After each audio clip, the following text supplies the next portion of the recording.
I'm Jeff, the big brother. Jana seems to still be somewhere out in space. And this is Sibling Rivalry Baseball Podcast for now. This week on Jeff's Solo Rivalry Baseball Podcast, I'll argue with myself about ballpark food and if the Yankees are as good as all the experts believe they are. But first, here are the the JSRBB headlines. The NCAA Division I Committee on Infractions has penalized the USC men's basketball program for a violation of the NCAA ethical conduct rule. A former assistant coach who was fired in 2018 accepted a bribe to steer players to a specific business management company. The Trojans are on probation for 2 years, fined $5,000, and will lose 1% of the school's basketball budget. Okay. Weird noises.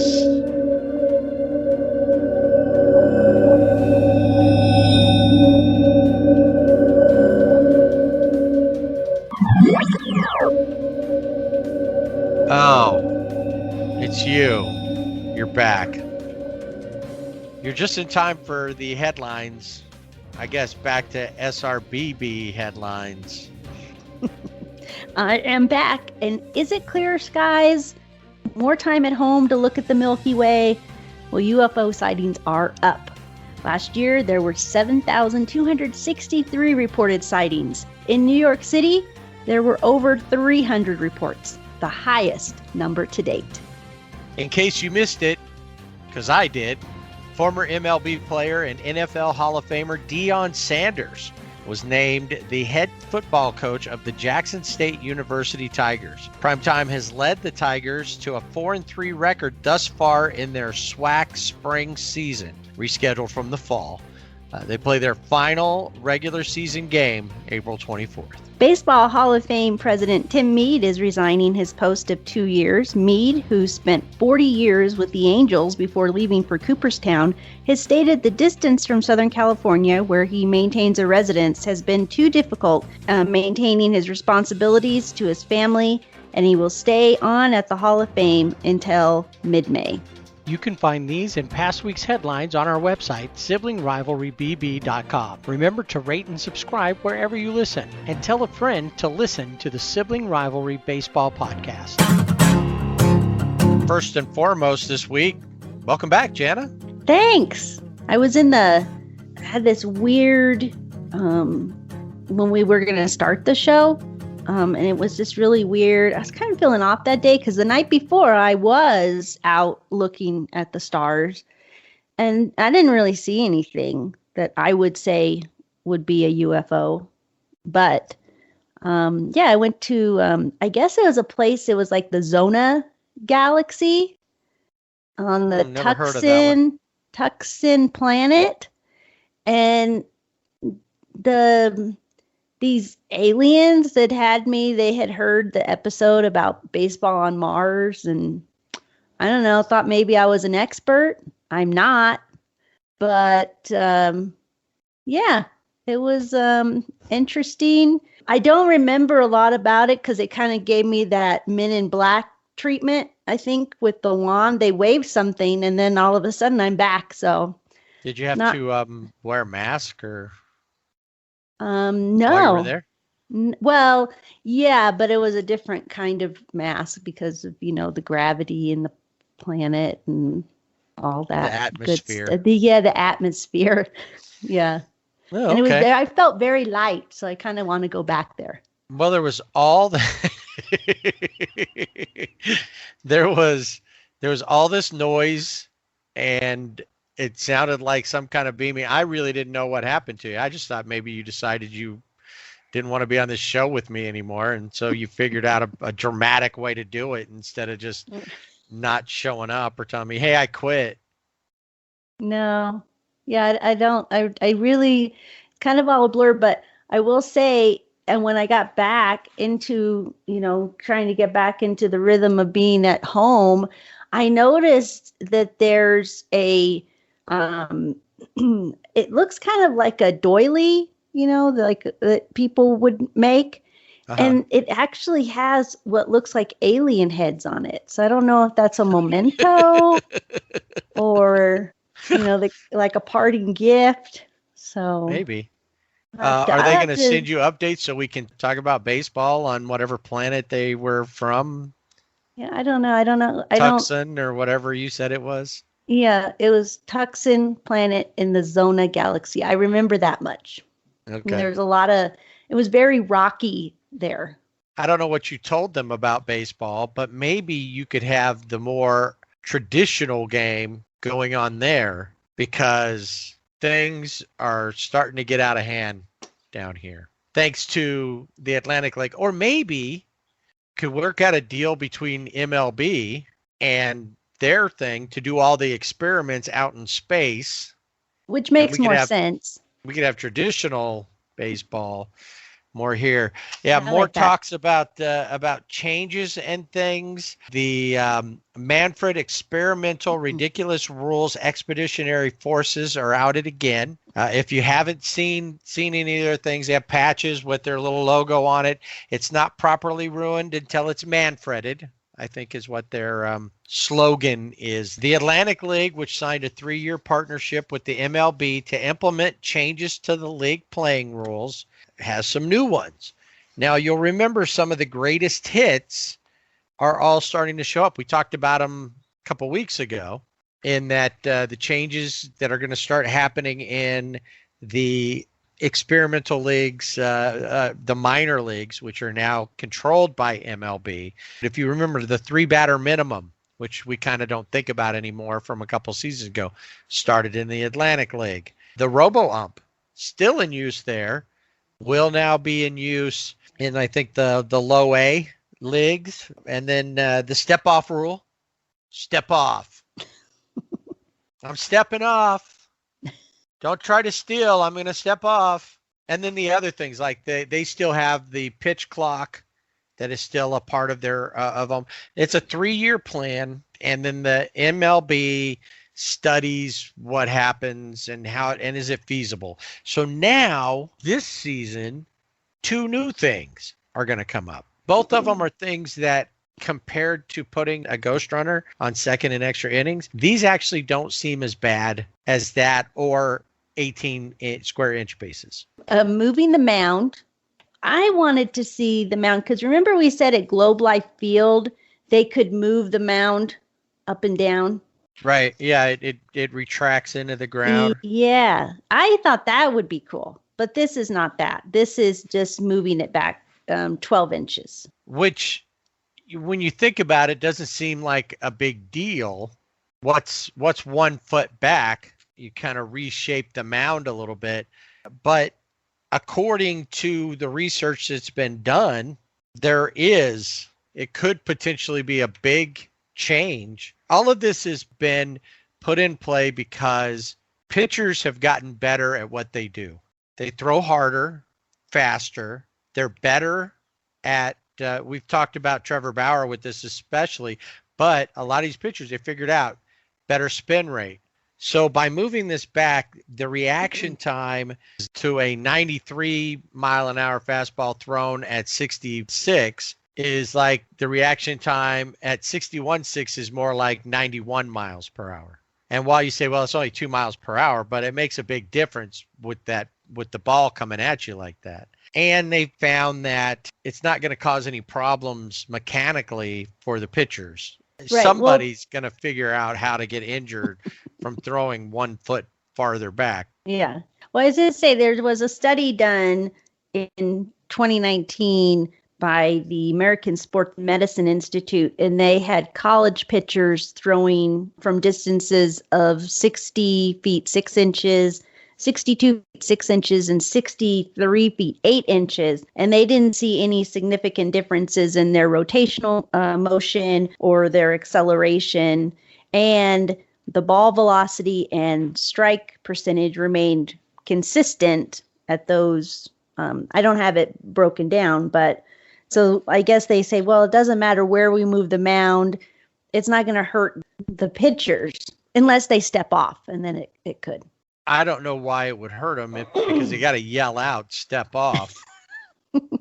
So wouldn't you think in their head they know I'm stepping off? You So would think, maybe, I hope. I would only think that like 1 foot back probably isn't a big deal. Some of those others where you're a couple of feet back, because then you got to kind of reset how the mound is and actually move the apex of the mound back. That could change the defensive feel, what a pitcher's able to field then.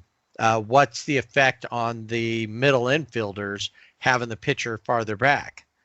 So that Yeah, would those be, are all good things. so now they think that by doing this, that's going to help generate more action, which is the big thing, generating more action. Now, if you think, geez, hasn't this always been, isn't this kind of set in stone?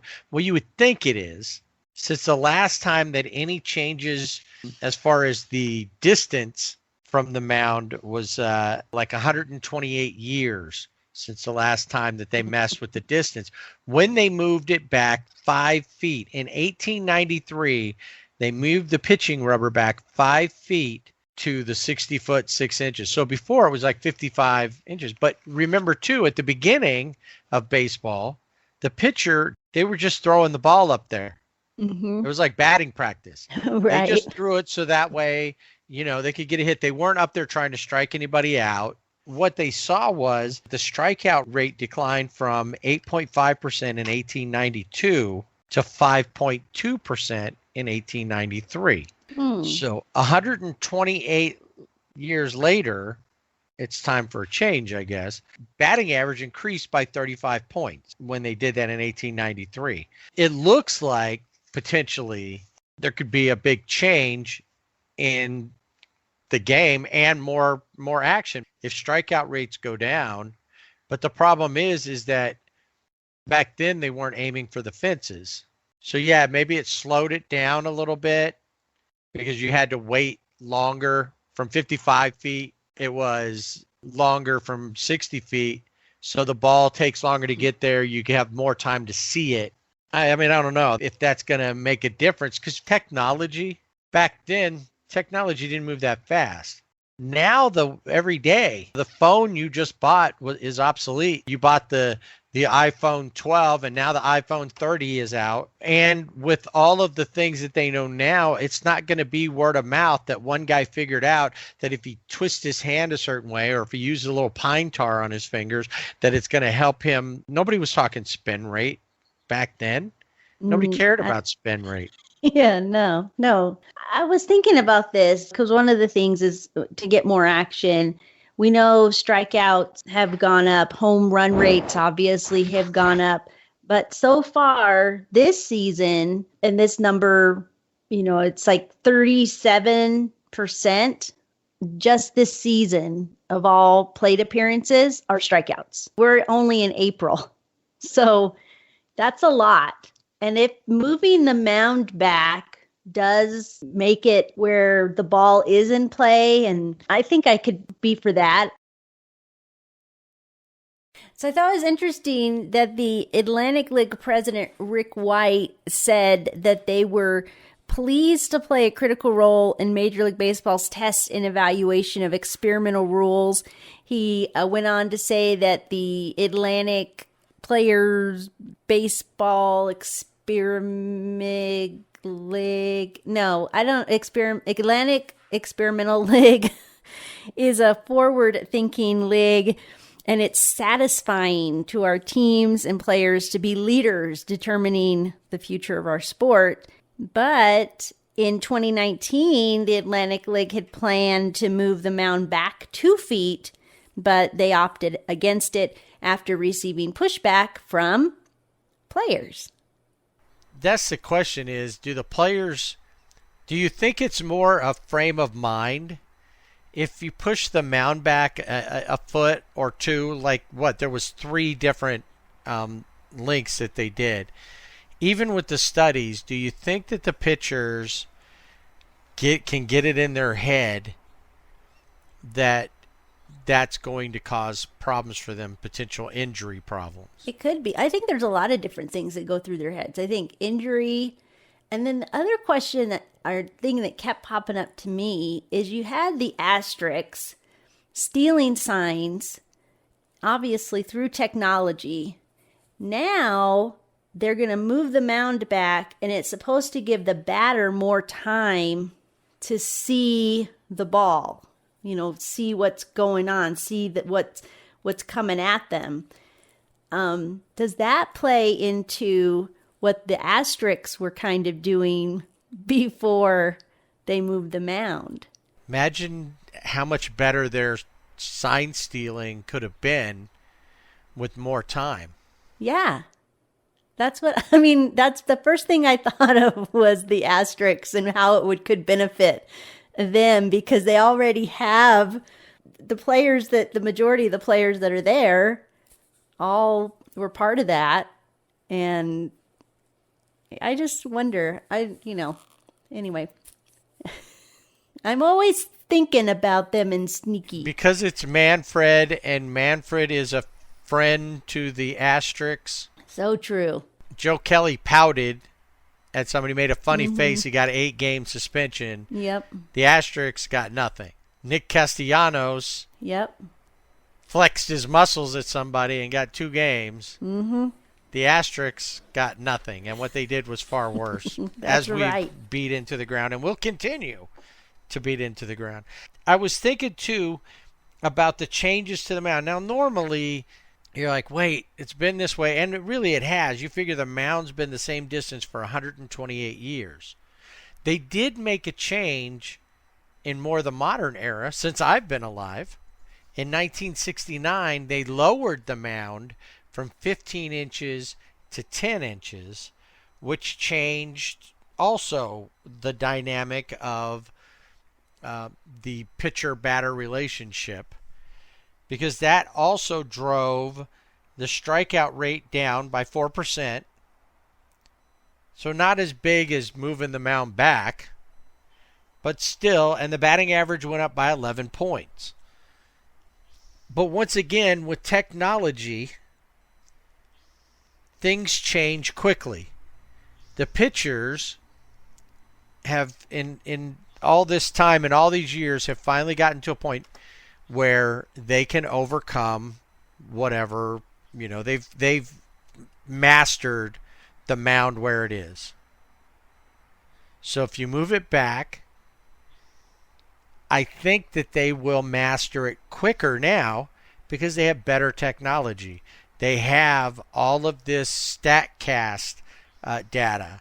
They have video like they didn't have before. Well, and I was wondering, too, is you have these pitchers and other ball players going to these places. I think it's Driveline in Washington State, and there's some other same facilities. They may already be shifting the mound, the distance, okay, we want you to throw from this distance and from here. So some of the pitchers may already be throwing at different intervals, and so when the mound is moved, if it's moved back, say for MLB, then it may not be a big deal. I'm thinking of some of these guys. Trevor Bauer comes to mind as somebody that I could totally see saying like, well, I'm going to throw from this distance today, or, kind of thing. So you go out and you throw from 65 feet. Yeah. Seriously, you go out, you throw from 65 feet, and you're still throwing. If you throw hard, if you throw in the upper 90s, or let's say you throw 100 miles an hour, you're Aroldis Chapman, Nolan Ryan type speed, those kind of things. If you're throwing from back there and you're figuring out from that distance how to reset how you throw, because think about breaking balls. Mm-hmm. Think about Clayton Kershaw and his curveball. Yeah. He's going to have to, a foot back may not be a big deal, but a few feet back. But if he can figure out how to make it break from, that 63.8 or 65 feet, and figure out when they're closer, it may make it a harder to hit pitch, may make it nastier. And if you overcome, the pitchers have a lot of options. I mean, a batter could go in and say, "Here, throw from 65 feet," and I'll be in there. But until they start seeing all these different pitches, and there's no pitching coach out there that's going to throw. So unless you have one of these pitchers, unless you're taking batting practice from Clayton Kershaw or Trevor Bauer or Max Scherzer or any of these, Zach Greinke, whatever, so that you get a feel for a lot of these different and crazy pitches that they throw, the pitchers should always have the upper hand then. Yeah. I mean, and if you're always worried about launch angle instead of just contact, if you're not hitting like Rod Carew, be the spray hitter, who like David Fletcher is one of those who seems to go more with hit the ball where it's pitched versus waiting on one particular pitch and trying to get the launch angle and all that. He doesn't do that. Even Mike Trout doesn't do that really, but he understands more about the idea of the launch angle. When you're set in that mindset and the pitchers are like, how do I throw this exploding slider or this, cut fastball, whatever, and it doesn't matter from where I throw it. I could be standing on second base. I'm still you might have seen it coming, but at the last second, it drops out. You still aren't going to hit it. Doesn't matter where he throws it from. Yeah. I just, just a lot of questions, I was just thinking about how that would all work, because I would think you're professional, you're consistently trying to get better at your game. And so if and this is something they're doing now, but obviously this is something that has been talked about for years now. And so why not just, experiment with it as a pitcher and see. And then if it happens and you're ready. And if it doesn't, then you're ready anyway. This seems more like a reasonable idea than some of the other things. You want to generate offense. This seems to make sense based on past experience versus we want to get something going, so we'll put a runner on second base. Well, that's length of the game. We don't want a game going 18 innings, but we know that could still happen. Yeah. There's a lot of issues with that. One last thing, as far as this particular rule change goes, Stormtrooper Theo Epstein, Manfred's new flunky, it sounds like. We thought it was going to be good, but it seems like he's drinking the Kool-Aid. He's got the chip implanted. That's right. Fans, players, and many others in the baseball community have expressed an interest in seeing more regular action on the field. We expect that's the opening part. He's grateful that the Atlantic League will let them experiment on them. And then we expect to learn a great deal about the impacts of such change and whether an adjustment to this critical field dimension is worth potential future consideration at other levels of professional baseball. So I think at the first I was not sure. It's like recently Baseballism came out with a t-shirt that just says 60-6. And you kind of think, well, it's been there, and it's been there for 128 years. So, yeah, it seems kind of ingrained, but if this would be a better way than some of the other dumb things that they've come up with, I would be fine with that. Yeah, I'm okay with this. When I first heard it, I was like, really, come on. Why do we have to move anything? But then the more I read about it, and then, the more I thought about it, I thought, it might not be too bad. Now, the other thing that they're experimenting with this season, after I thought about it a little more, maybe isn't so bad either. Mm-hmm. It does change the complexion of the game and the strategy. And at first, when I said that in my head, I went, oh, here we go again. Changing the strategy. And it's always, well, this changes the 3-batter rule. Well, sure, it changes the strategy, but does it change it for good? Did it make any difference? Is it a good, are you more involved because this could happen, this could change? Or did it just not work out to be that good of a strategy-wise? And that's not the answer to the question every time, is why do we want to do this? Well, it would be better strategy in the game, which makes it what? Well, most people think about the overall premise of all these changes. It's not about, nobody that is on the fence about baseball, all these people that they want to draw into the game don't care what the strategy is. They want to see the action on the field. That's the primary thing. The game needs to be shorter and there needs to be more action. Right. Not strikeouts and a bunch of standing around, or a home run and a bunch of standing around. No.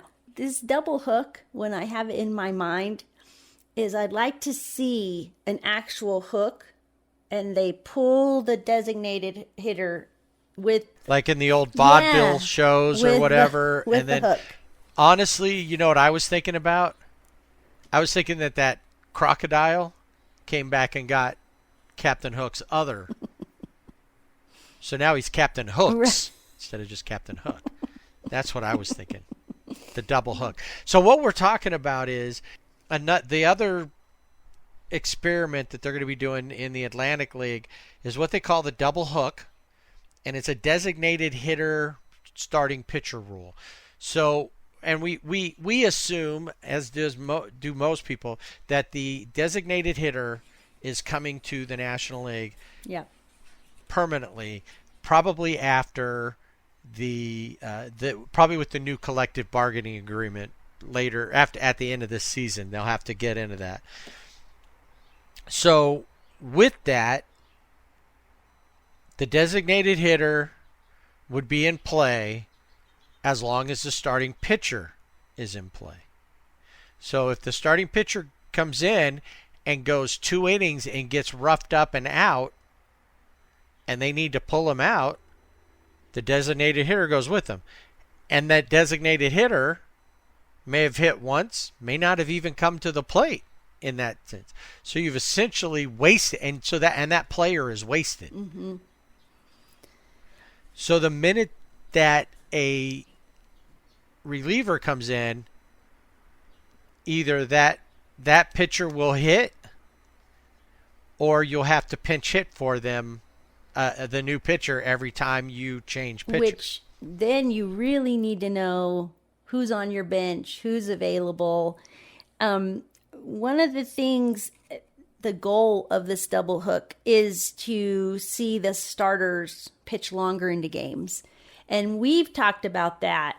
I think it was a game, probably this opening series of the Dodgers and the Rockies. And I texted you and I said, why are they pulling Buehler out? You know, he's doing well. Why is it an automatic, oh, it's the 6th inning, okay, he's out, or it's the 7th inning? We don't see those complete games anymore. Very rarely. There was one just recently, but you don't see it. And I would like to see pitchers go longer into the game.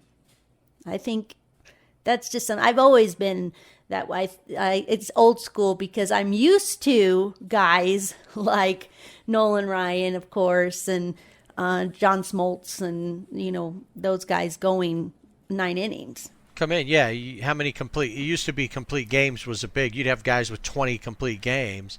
Right. Season. Now you may see 20 complete games in the whole league for a season. Exactly. And so I've kind of gotten into a spot with it.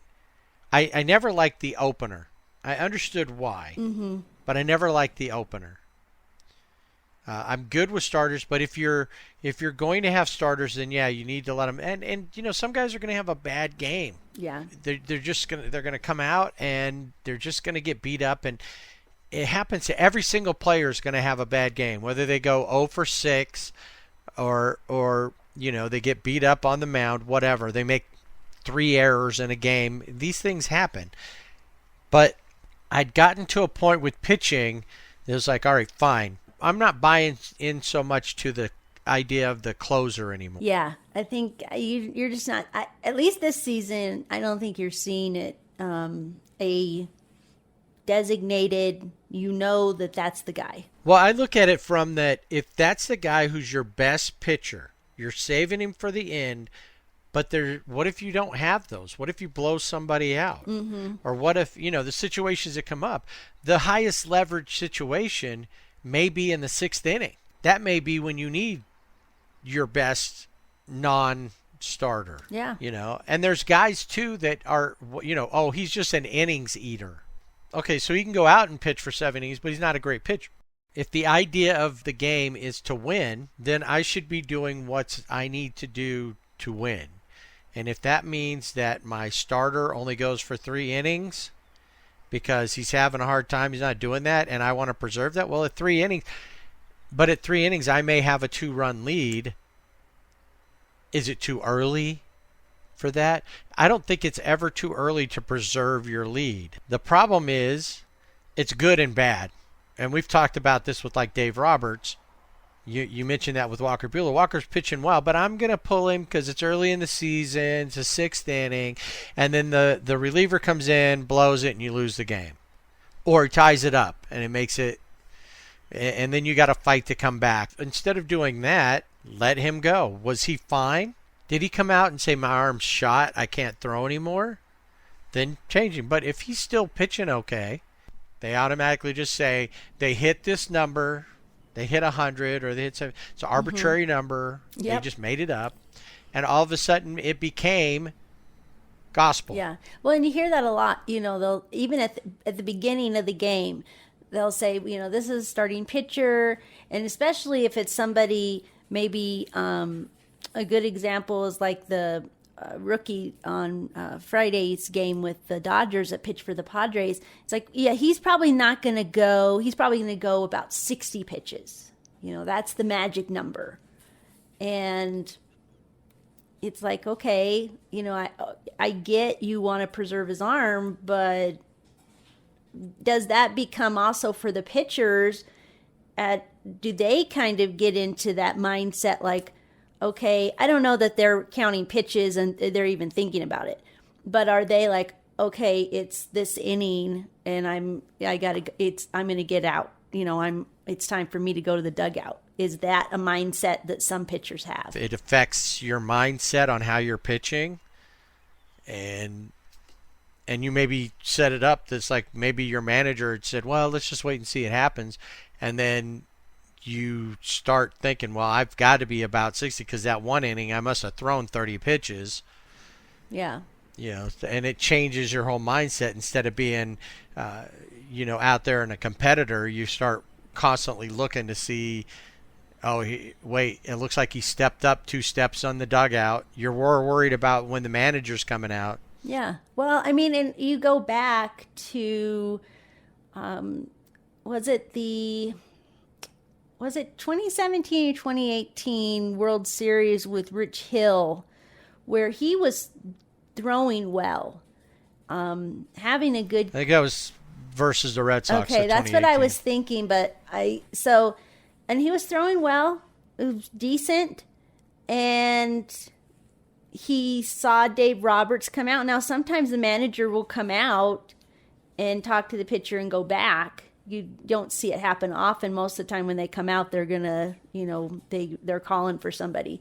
But in that instance, he was like, oh, well, here he comes. I'm out. Well, they had a conversation too before. Right. So in his head, he knew which affected and it affected that game. But Dave Roberts was like, well, I wasn't necessarily going to take, but it was all a communication with but it was the same thing in his head. It was like, okay, as soon as he steps out of the dugout, then I'm out. And yeah, it did go on to affect that game. But yeah, I with this double hook, I think it'd make it interesting, especially with the designated hitter really making, like you said, do they even get to bat? Maybe they bat once, and then if the pitcher's out, they're out. So then, was the pitcher pitching? Batting. Who's where? So it could make it interesting. Well, I think it now, just in thinking about this now, two things. Earlier we were talking about the pitcher's mound being moved back. That's only going to be the second half of their season. Right. Now, the double hook's going to be the whole season. It starts from game one and goes through the whole thing. What I got to thinking about, though, as we've been talking about it, is that now your relief pitchers are the guys that you need to start taking batting practice. Oh, yeah, and definitely. maybe you start looking at them in your training. You're training them differently, and you're looking at these pitchers who are good hitters, and maybe even moving them to the bullpen. They were starters now because they can hit. I don't know. I mean, that may be Madison Bumgarner. Maybe that's like a big move for him to save his career, because he hasn't been doing well as a starter for a couple of years. He's had a couple of injuries, obviously didn't help, but he's a great hitter when he hits, and you move him to the bullpen. He becomes more effective, and then you've got somebody who could come up. You're going to probably start to see more of the two-way Shohei Ohtani kind of players. Jared Walsh, who we've been raving about with the Angels, came up as a two. His debut as an Angel was a pitching debut. Let's get more two-way players, or convert these two-way players solely into relief pitchers, work on them on all their stuff, find the best, and work on them on their hitting. That's how you defeat that. Yeah, and that's a really good point, too, because you do need, when you have in the American League, they always had the designated hitter, but then you have somebody like Shohei Ohtani who comes out and can do both.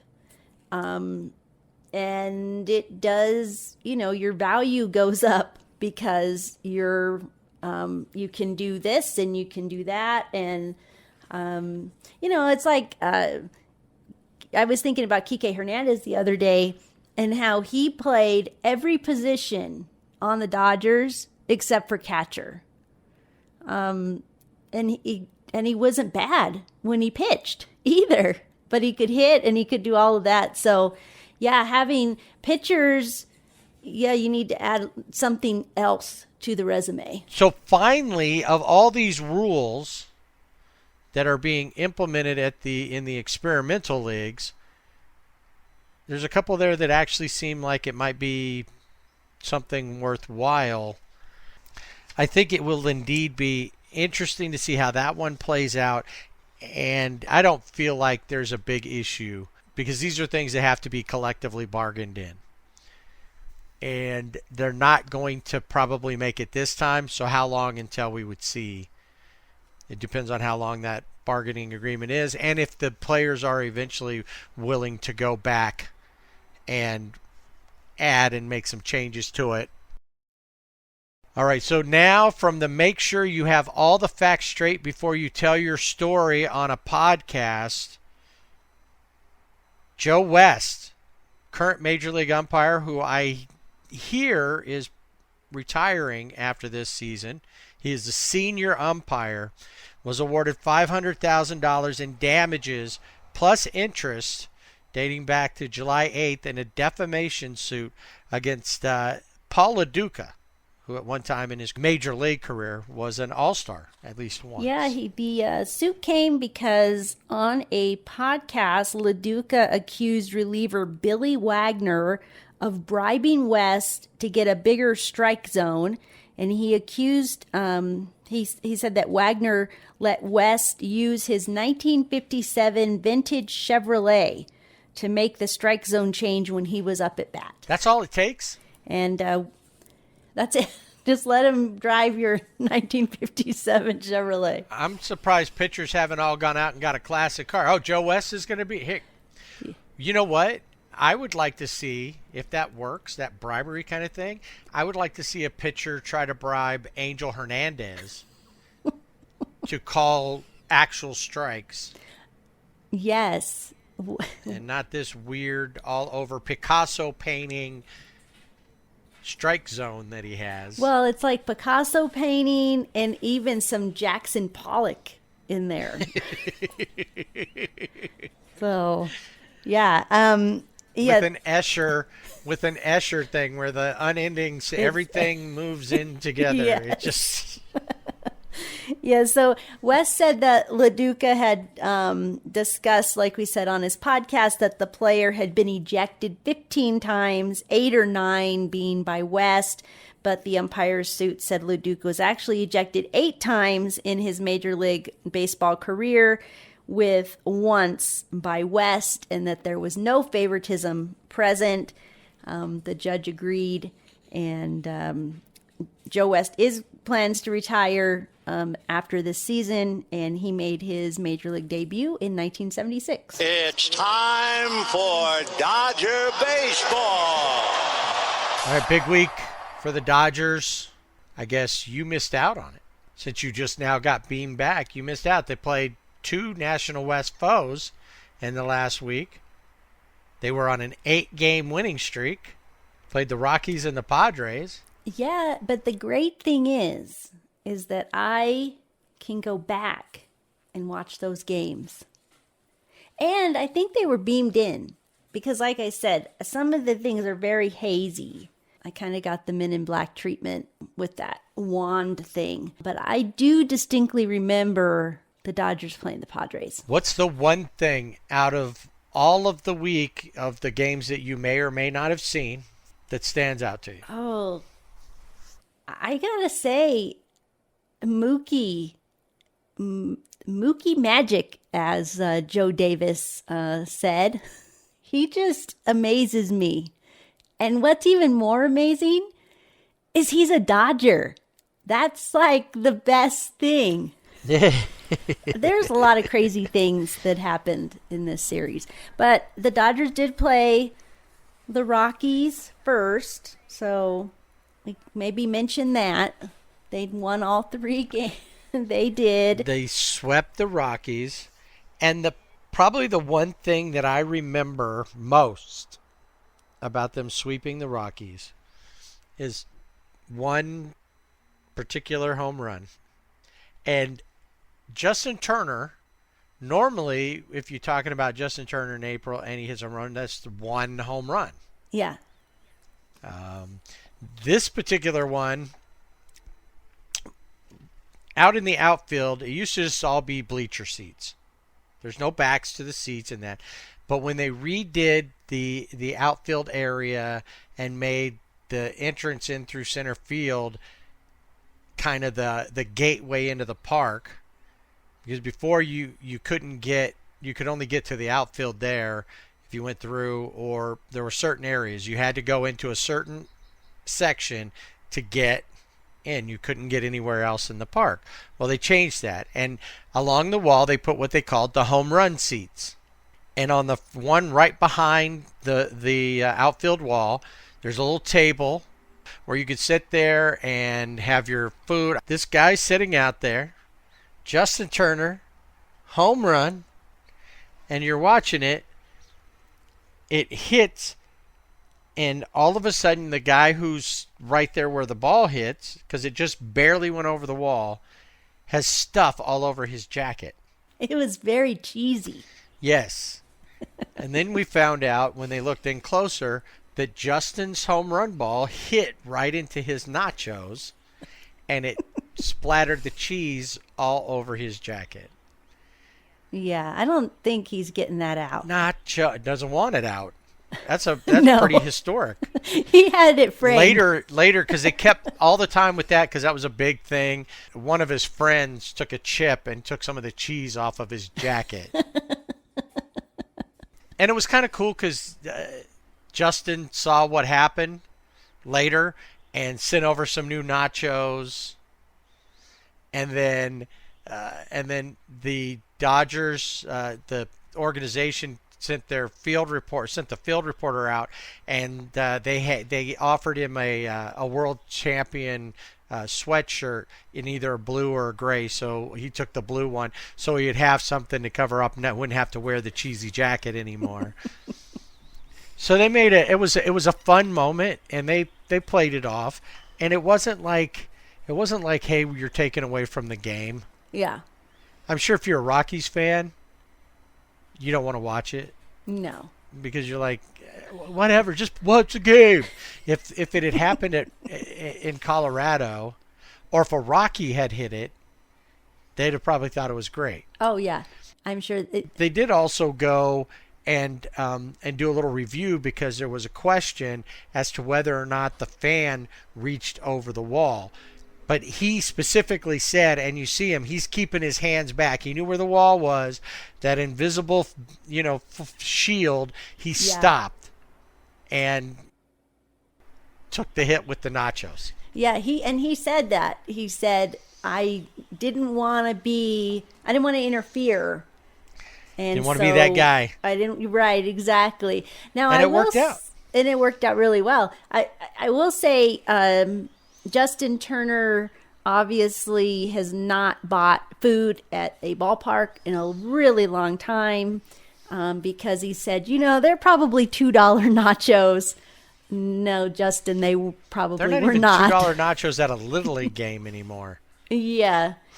So, I don't know how much, nachos are at Dodger Stadium, but you gotta figure they're probably $7 to $9. Probably, yeah. And they were just regular nachos. I know you had mentioned if they had been in the helmet, then it would have been, $15, maybe $20. Right. So, but yeah, so that was probably the highlight of the Colorado series. Along with, in the third game, David Price got his first career regular season save. Gave up 2 singles. So. And now I'd forgotten that it was his first save. So what I think happened was he was going out to pitch. He says, Kinley, do you have some advice? Kinley said, give up a couple hits. Make it exciting. And he gave up a couple hits, and then he goes, yeah, but Kinley normally does that and then gives up the lead.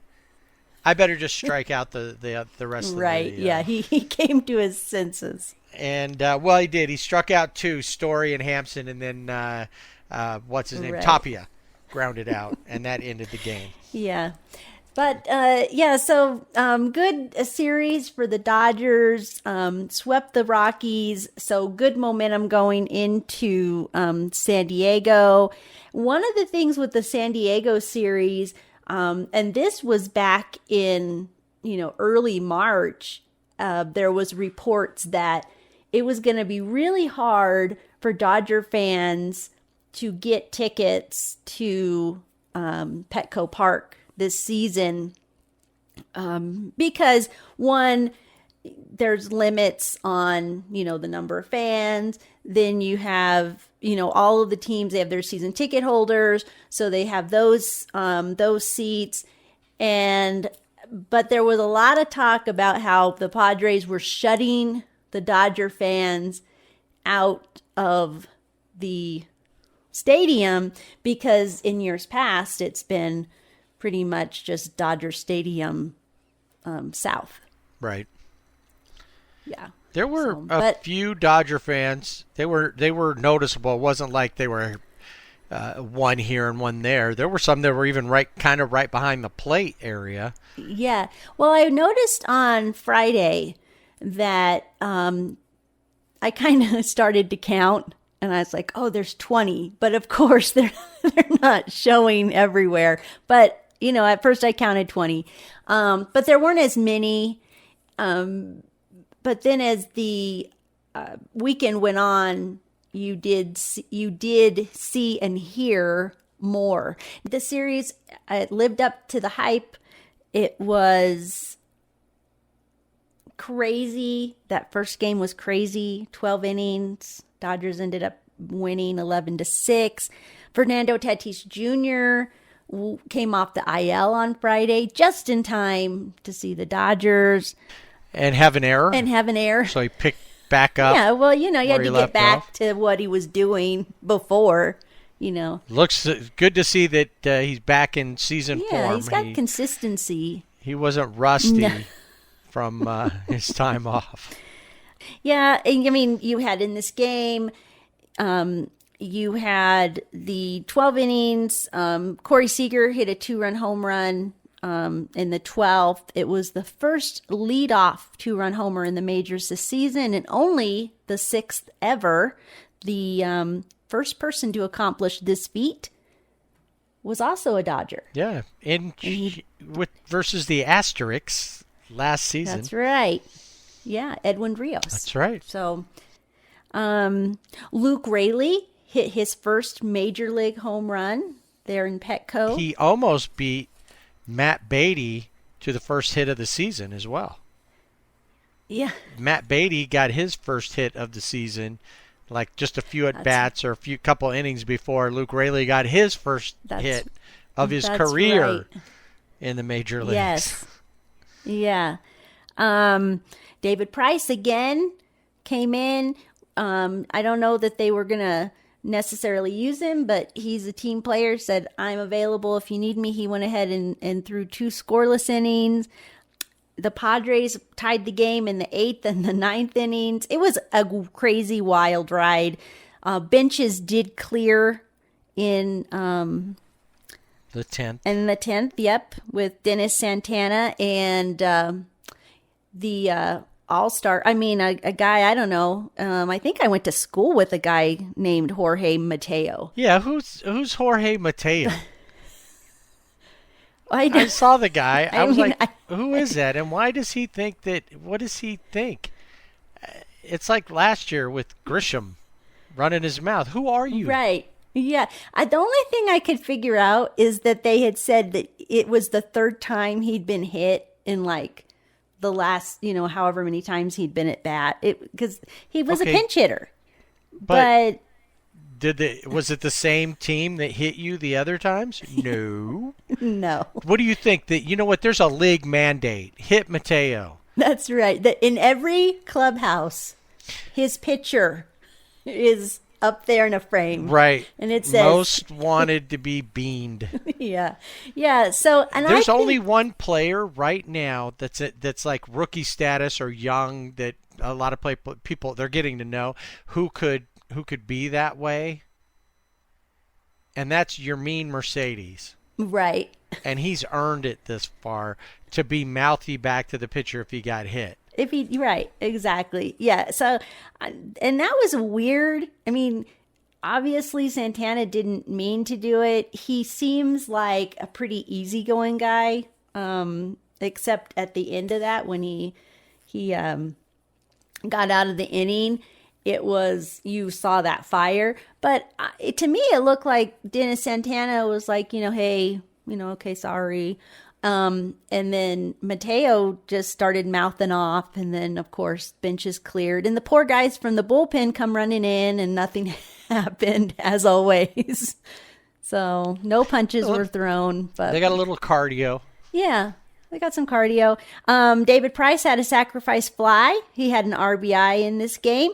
The interesting thing about this is the sac fly was caught by Joe Musgrove, who had just hit a no-hitter against the Rangers. So you had the Dodger pitcher at bat hitting to a San Diego pitcher playing left field, who their second baseman, Jake Cronenworth, pitching to David Price. I'd forgotten that Musgrove was out in left field, that they were doing that. At that point, it was like, okay, we got to... Yeah. So the Friday night game was crazy because you went to Zennings. Mm-hmm. So, Manny Machado, Mr. Hustle. I mean, I'm not Mr. Hustle, Manny Machado. Not my cup of tea. Yeah. Not my cup of tea, Machado. So you could tell he obviously never hustles. And because I think it was in the 8th inning, he got a walk, but he had swung and his back was hurting. So he walked to first base. They come out and he's like, no, I'm not coming out. Then his back is hurting, but he's still second. Then he takes third on a pass ball, but he hurts his shoulder. So now he's crippled, but he's not coming out of the game. And then he goes on to score because Hosmer tied the game with a single. But you could tell he was totally gassed. Like he looked like he needed a cane. He couldn't get in the dugout. And it was so funny to see him just, like doing all this stealing bases. But when he would steal a base, you could tell, he really was, that whole inning just took every ounce of strength that he had to score that run. On Sunday, I saw him. I don't know if he was still in third, what happened, but he gets a third, and he had to go back. I think it was a foul ball. So he has to go back, and he walks. And at that same moment that I saw him, I thought, run.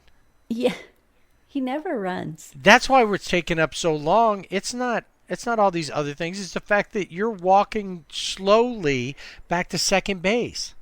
Yeah. You know what? Throw the ball over there. Tag him out. He should have. When I was watching the Padres this weekend, I realized that I really, there's the Dodger-Giant rivalry. And there will always be that rivalry because they were in New York. And then Dodgers came to California, then the Giants came. So that's always going to be there.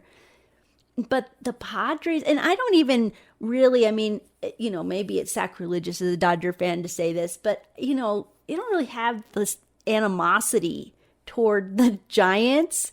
I want to beat the Giants, but the Padres, they're just, I just can't stand them. I don't like anything about them. I don't think there's one player that I could say, yeah, he's not bad. I mean, maybe you, Darvish, maybe. But only because, he was, I don't know. I don't even know if I could say that. But they just, anytime I would see them, I just was like, I want to smack them. They just, they just have that look. I did want to mention about David Price, keep going on about David Price, but he became the first Dodgers reliever with a win, 4+ strikeouts, and an RBI in an extra inning game since Knapp Rucker on July 9th, 1915. Oh, yeah, Nap. I remember. You remember watching Nap? Taking a nap. I like to take naps. Yeah. Yeah, Friday was crazy. Saturday had its own craziness. Kershaw Day. Always a good day. Taking on former Dodger Yu Darvish. Yeah, which Yu Darvish was like, I want to pitch against Kershaw. And I guess the reason was because when Darvish was on the Dodgers, he and Kershaw were throwing partners. And when Darvish left, he said Kershaw never called him. It makes me laugh. And I'm not like, why would he need to call you? Did he need to call you and what? And why? He sent you a Post-it note. I mean, so I don't know if he wanted like revenge because he was a jilted throwing partner. He thought that they were closer than they really were. So he was jilted. So a pitcher's duel for the most part. And you get to the top of the 5th, up through the 4th inning, Darvish had been perfect. No runs, no hits, no errors, nothing. Nobody's been on base for the Dodgers. Yeah. And then it started to fall apart. The bases ended up being loaded. They had broken up the no-hitter. Mm-hmm. Some walks, pass ball. Bases are loaded. And in most situations, and I've seen this a couple times over this week, Trevor Bauer came up one time with the bases loaded. Clayton Kershaw is the pitcher in this situation. Comes up with the bases loaded. Yu Darvish, normally pitchers, you just go right after them. They're not going to do anything. It's rare. Kershaw's had a couple of RBI hits in his career. And even one RBI hit this season. He did. But you still go right after him. And Yu Darvish had him down, 1-2, 0-2, something like that. There were 2 strikes. I'm not sure what happened. If, Mookie Betts' spirit took over Kershaw, if Mike Trout's spirit, somebody who, Rod Carew's spirit or George Brett, I don't know who took over, but Kershaw had like a bionic eye and ends up working a 3-2 count and forces Darvish to throw him a true payoff pitch. And he got an RBI. Just one. And not because he hit it, because Darvish walked him. It was so perfect. And walked in a run. It was. I thought of all the... This was Darvish singing, thinking, why can't we be friends? Why can't we be friends? And then Justin Turner hits a home run. Later. Yeah. And then 2-0. 2-0. And you're like, okay, but you're not. I know as I'm watching, I'm not feeling comfortable. No, not at 2-0. Because we know what they're capable of. And honestly, the guy I was worried about every time I saw he was coming up was not Tatis, was not Manny Machado. It was Eric Hosmer. Oh, yeah, definitely. That's who I was concerned about every time, because Eric Hosmer has been on a hot streak, and he pretty much owned the Dodgers this weekend, regardless of the fact that the Dodgers won 2 of the 3. Eric Hosmer was really the big stick for the Padres. Yeah. Across the series. He really was. I will say that before Kershaw got his RBI, there was an incident between Kershaw and Jurickson Profar, who is another one that I just... Who? No, I know who he is compared to whatever, Mateo. Right, yeah, we know him. So he's up to bat. His bat, he's called out on strikes, but on the last pitch, his bat hits Austin Barnes' glove. So the umpire called him out, but he's like, hey, wait a minute. My bat hit his glove. Kershaw was mad. Really glad that he didn't get thrown out of the game. Even the umpire, I think, they have respect for the future Hall of Famer, because he was like, come on, you need to go back here. But the ball had already passed Profar. He's going to strike out. It was in the glove. Right.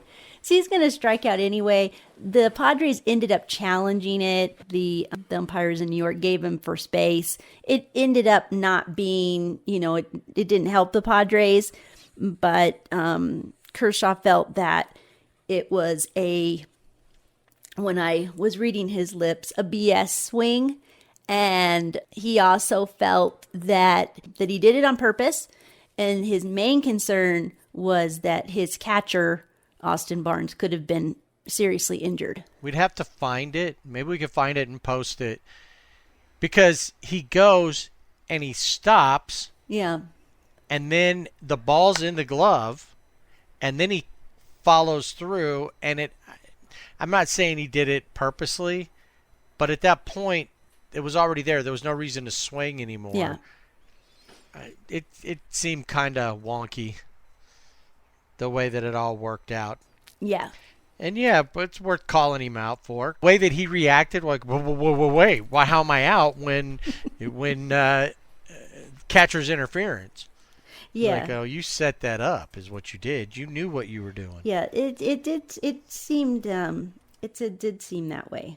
Well, that game, 2-run lead, especially with as much game was left after we got the second run. The situation in the bottom of the ninth really looked like it was a nail biter. But I almost felt like, all right, we're going to extra innings. Yeah. We're going to Zinnings. We're going to be going to Zinnings now. Because it's one of those situations where you just, it's almost like it's scripted. Okay, they got 2 guys on, they're going to score, or there'll be a home run and they'll walk it off. Right. But probably the greatest play this season, and I do know that this play got the NL Play of the Week, is courtesy of the Magic Man, Mookie Betts. Mookie Betts provided that magic. Now, tying runs in scoring position, it's the 9th inning. Tommy Pham laced it was laser liner to right center field. Victor Gonzalez is pitching, and it looked like it was probably gonna fall right in front, but not if Mookie is in center field. It was lasered to him. It was laser focus on his part because he just laid out and he caught that ball right in the heel of his glove. And he was excited. He even said that he kind of blacked out. Like he just kind of was like, just happened. And he was excited. And the Dodgers went on to win that game 2-0. I'm just going to end it now.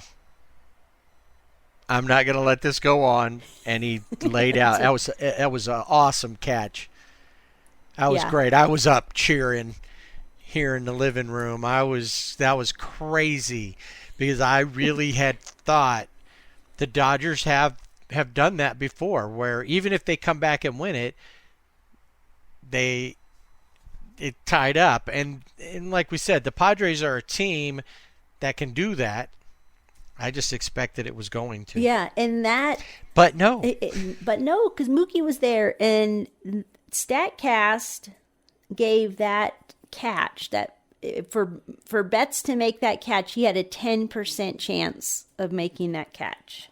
So it was having to travel 52 feet in 3.3 seconds to make that play in the game. Was beating his chest. He just have no fear. Mookie's here. I know when I was watching the game, I just started cheering. And I think it was my oldest was like, "Mom, you need to stop. You almost gave me a heart attack." Because I had been, on the edge of my seat, just quiet, and then just erupted. And that was awesome. Awesome. So then we go to Sunday. Trevor Bauer's on the mound. Blake Snell on the mound for the Padres. And the Dodgers end up losing this game, but 5-2, because the Padres just came back again. Eric Hosmer was the catalyst in this game. But it's interesting, if you look at Trevor Bauer and you look at Blake Snell and you look at the line, you have Trevor Bauer went 6 innings, had 3 hits, 1 run, 1 walk, 7 strikeouts, gave up a home run. Blake Snell, 5 innings, 2 hits, 2 runs, 2 walks, 7 strikeouts, and 1 home run. So they're very similar lines there. And I think for Blake Snell, he wanted to get this game over with as far as pitching against the Dodgers this season so that people would stop talking about the World Series. I don't know that he really... I would want people to talk about that because he pitched really well. He could have kept them. Yeah. His pitching, had they not pulled him, the Dodgers hadn't figured him out that day. No. And there could have been a Game 7. Yeah. Totally, yeah. And I mean, even this game, when you look at, guys like Corey Seager, I think Corey Seager had 0 for day on Sunday. And against Blake Snell too. So he still causes problems for them. One of the things that stood out, CT3 hit a home run. That was the 2-run homer. That was the only score or runs for the Dodgers. I guess another thing, because I saw it, I was watching the San Diego feed of the game. I will say the 2 guys that were on there weren't too bad. But they did show JT tripping over the third base bag probably 6 times in a row. Let's get it from another look. Yeah, and Trevor Bauer called him safe. Well, JT even thought it was funny. I like that. We've got more angles of JT tripping over the bag than we do of that replay of a controversial play. Pretty much. We can get him from all the angles. We can see what it looked like when he was falling. Well, luckily JT wasn't injured in that, because sometimes you do something like that and you break your wrist or something, and he's too hot. We can't lose him now. No, I know that was my concern, but when I saw him get up and he was laughing and Trevor Bauer had called him safe on the play, I knew he was good to go. Now, I think there is a parade scheduled in San Diego. I think it's going on right now down in Gaslamp. I think so. The parade's been going since the victory because they're thinking this may be the only parade we get. One thing, too, in this game is Brusdar Graterol was back from the IL. This is some controversy. The Dodgers were up and they bring Brusdar in, and I like him, but this is his first game back this season, and got a little out of hand. And like I said, I don't know if the Dodgers were, like they said, this is just another regular game, series game. It's not a big deal. And Dave was like, hey, he needs to get out here. We need to see him pitching. They weren't, too concerned. So I guess in that respect, okay, I'll go with that. But I still don't know that I would have put him in that. I didn't think so either, situation. But I think, too, we're over, as fans, we're overhyping the situation. Because it's the Padres. And because we want to beat the Padres 19 times this season. Right. We don't want that. We want them to be 0-19 versus the Dodgers. Yes. And from that respect, yes, that was a wrong space. I'm like, now? Was my thought. But when you put it into that context that he's got to pitch at some point, why not now? Think about it. It's only what? We're not even 20 games into the season yet. Right. Let's not get, and the Dodgers are gonna see them again next weekend. Yeah, it's not like they're gonna see him again. Yeah. Yes. It's not the end of the season. We're not battling for that playoff spot at this point. I mean, ultimately, I guess yes. But that one loss, you won the series. That one loss isn't going to play into it yet. Right. Yeah. Yeah. So you still have 16 more games to go. Yep. And this next one's going to be a little crazier because it's 4 games set. Yeah. In LA, and the Dodgers have already, I think both teams have already lined up their, at least who they think will be pitching. It looks like it's going to be Buehler, Kershaw, Bauer, and May for the 4 games. And then San Diego has Musgrove, Darvish, and Snell. And then I'm not sure who else they'll throw in there. I did want to mention one big thing with the Dodgers is Cody Bellinger. When he got spiked in Oakland, they said at first it was just a contusion, but it come to find out it's a hairline fracture. So he's going to be out, I would say probably 6 to 8 weeks, maybe less. He has started doing some rehab a little bit here and there. He has traveled with the team. Gavin Lux was placed on the 10-day IL because of a wrist injury. And then the one that we've talked about, but we still don't have a timetable, still not really sure what's going on, is Tony Gonsolin, who has shoulder inflammation. So we're hoping, that can heal up and he can get back out on the mound, hoping that it's nothing, too serious. Also, Matt Beatty, who got his first hit in San Diego, but then he was sent to Arizona to the alternate site. All right, so the Dodgers we talked about that the Padres are matching up again over this next weekend for a 4-game set, Thursday through Sunday. Dodgers left San Diego, went to Seattle, so they've got 2 with Seattle. Got to get that out of the way first, and of course Seattle is leading the AL West right now, is one of the top teams in the league. That matchup should be interesting. I think Seattle's that early season surprise, but I don't think they can continue on with it. They're not quite there yet, but I do see them becoming that team next year after. It is time for the POW. So, the player of the week. So my player of the week, I was thinking about this, and I had one person down because I was like, I'm just going to go with this guy because he hit his first major league home run. He's just fun to watch, and that's Luke Raley. But then I thought, you know what? My player of the week, and I think Luke Raley will be a player of the week later. But my player of the week this week is David Price. Oh, nice. Good pick. What led you to pick David Price?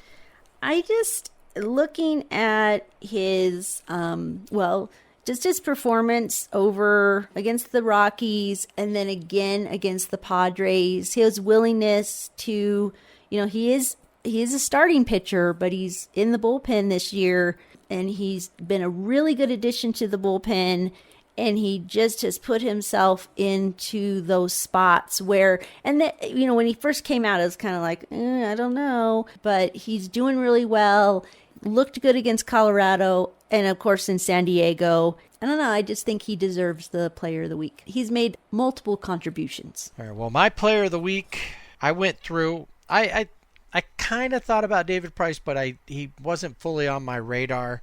Thought about Kershaw. He had a pretty good, he only pitched once over the week and had a pretty good, 6-inning pitch, 0 ERA, 8 strikeouts. And then, of course, he got that RBI with the bases loaded walk. I also looked at Trevor Bauer, who pitched twice during the week, 13 innings, .69 ERA, 16 strikeouts. But I had to go back to the guy who I gave it to last week, Justin Turner. 2 weeks in a row, Justin Turner, because I looked at first, Max Muncy had a couple of good games over the week. Corey Seager had a couple, but they both batted under 200 over the whole week of games between the two series. JT, 9 hits in 20 at-bats, had a double, 3 home runs in the week, 7 RBIs, hit .450.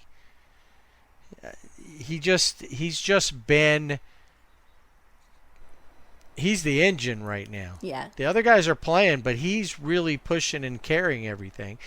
And then add in the entertainment value of him tripping over third base and the Nacho home run. He's got it all. Now, he's on top of it. He has taken this opportunity with re-signing with the Dodgers, and he's not like a lot of guys where it's like, okay, I'm good, I'm signed. He's playing like he's playing for a new contract. Yeah, he does. He looks really good, and he was also on my list too. But when in the end, I just felt like maybe this week, David Price was deserving. But well, the beta testing continues. We are workshopping our Player of the Week certificate. So eventually, all of the Players of the Week will get a certificate, an SRBB certificate for Player of the Week, and an SRBB sticker. yes. Maybe at the end of the year, whoever's our Player of the Year, maybe we'll send them the SRBB T-shirt. Ooh. Maybe we need to get this out so that they all know that's what they're playing for, and see how that they want it. Big week for me and the Angels, and I'll explain that a little bit more in a second. Angels came in with an 11-game home run streak. They hit home runs in the first 11 games of the season. Since then, the streak has ended. Went to Kansas City for 3. That's how they started the week. And then they were welcoming the Twins into Anaheim. So we'll start with Kansas City. First game out, they had a bad last game somewhere in Florida. They got beat 15-1, but because of rainouts and that, it was supposed to be a 4-game series. They ended up winning that series. They come to Kansas City. First game out, they pick it up, and great offensive game. They beat the Royals. But after that, they couldn't really. They had a hard time with it, and they couldn't really stop Salvador Perez, their catcher, who had he just was hitting, making big plays. So it was in. They end up losing 2 of the 3 to Kansas City, and Kansas City overall has been playing really good and is up towards the top of the Central. So they've been, who knows, once again, can they maintain that? They play with the Twins and the White Sox in that Central Division. But right now they look really good. One of the things that was crazy for the Angels was the way that the Tuesday game ended. So they played Monday, Tuesday, Wednesday there. And the game was close. So Monday they did well, they won. Tuesday the game's close, but towards the end of the game, something I don't think I'd ever seen happen before ended the game.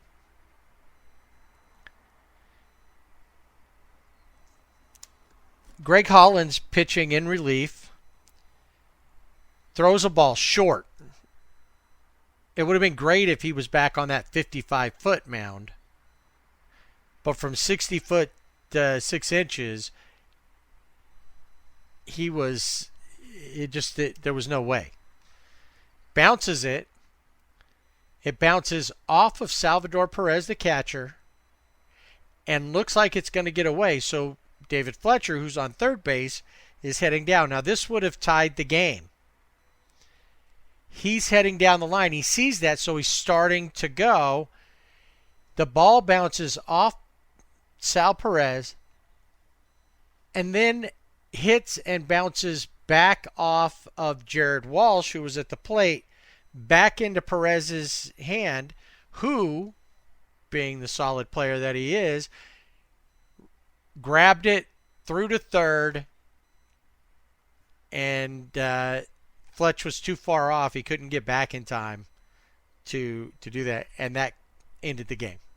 Well, and I think that they had talked about this, Perez and Holland, that maybe this was their trick play, that he was going to throw it at his chest and they were going to throw Fletcher out. They'd already had the scenario in their head. Well, it worked out perfectly then, if that was the case, and probably not, but not in the way that they planned.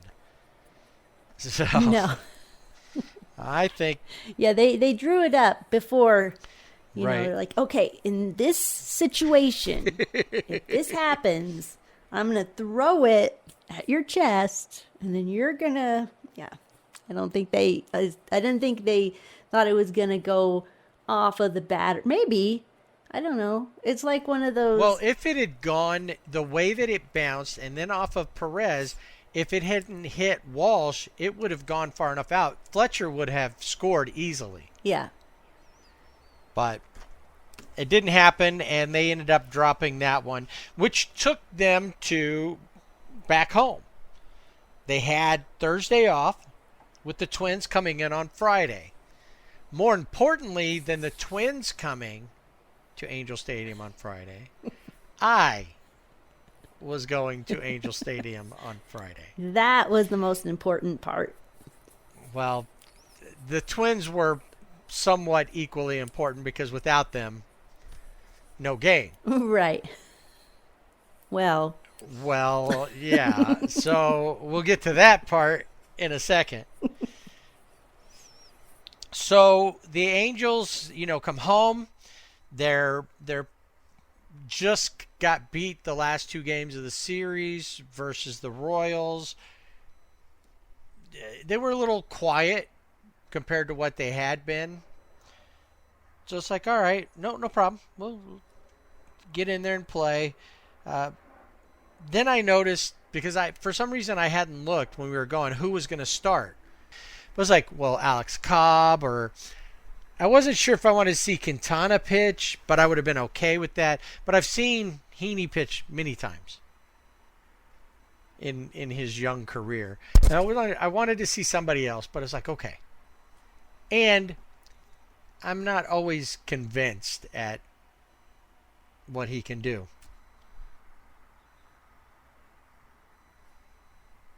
Heaney was actually a lot better. but they knew you were coming. Maybe. He ended up pitching pretty well overall. But through the first few innings of the game, it's pretty quiet overall. A lot of 3 up, 3 down. Haney makes it to the 6th. But in the 4th inning, Justin Upton, remember that name, he doubles. Jared Walsh singles, scoring Justin Upton.